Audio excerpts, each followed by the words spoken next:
The Springboks are gearing up for their final test of the year, and while they'll be without a host of star players, the mood in the camp remains focused and determined as they prepare to face Wales at the Principality Stadium in Cardiff this Saturday.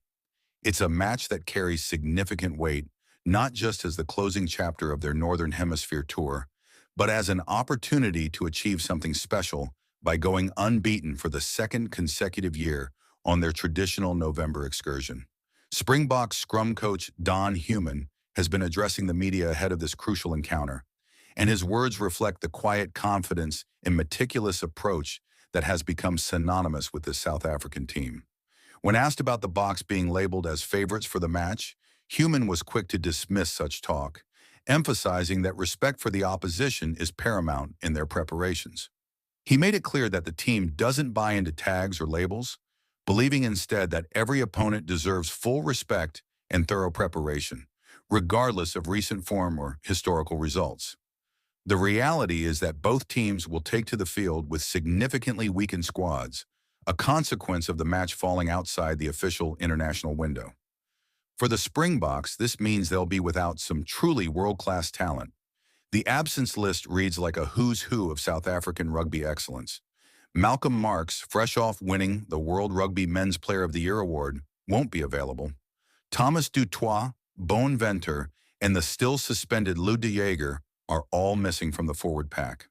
The powerful R.G. Snyman and the incomparable Pieter-Steph du Toit are also back with their clubs.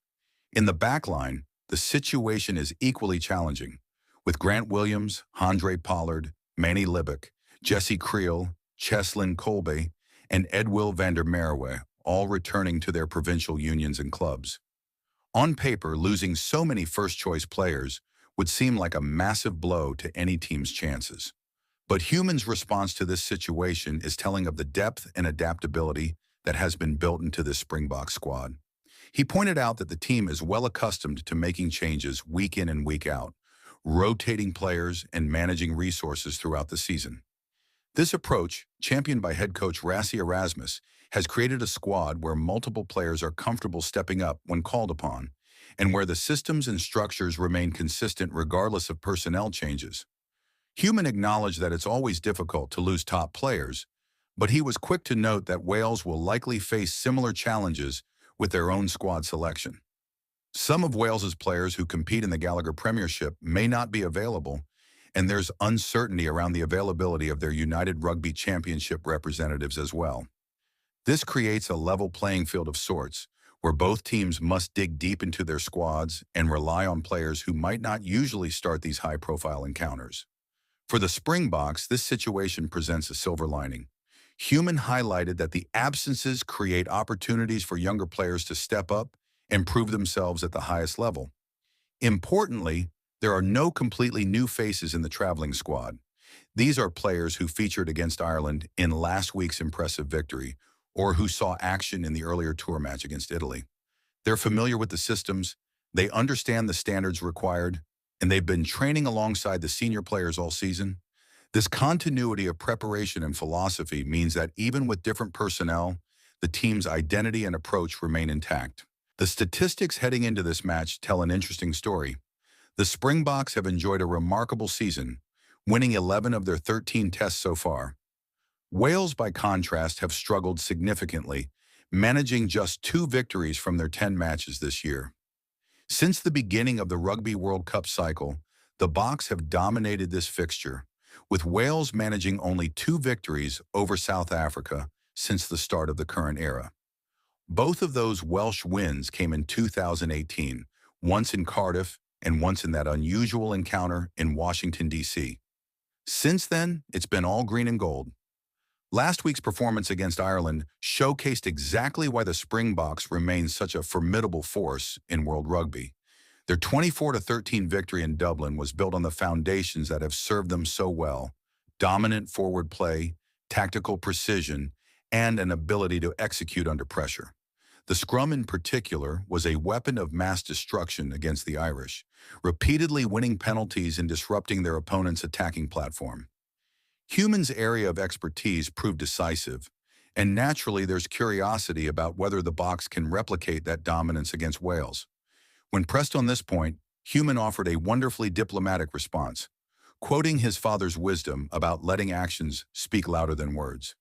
He noted that Wales possess quality players, particularly in their starting front row, and have plenty of experience throughout their pack. He drew parallels between the two teams in terms of the depth of experience available, suggesting that he's not taking this challenge lightly despite the relative form of the two sides. The prospect of completing an unbeaten tour is tantalizing. To go through an entire Northern Hemisphere campaign without a single loss would be a remarkable achievement, especially following an already successful season. It would cement this team's place among the great Springboks touring sides and add another chapter to their impressive legacy. However, Human was keen to keep feet on the ground when discussing such possibilities. He acknowledged that the team set goals at the beginning of the year, and with only one match remaining, achieving those goals would indeed be special. But he emphasized that the focus isn't on records or remaining unbeaten, it's simply on the next game, on doing the job that needs to be done this Saturday in Cardiff. This approach speaks volumes about the mentality that Erasmus and his coaching staff have instilled in this squad.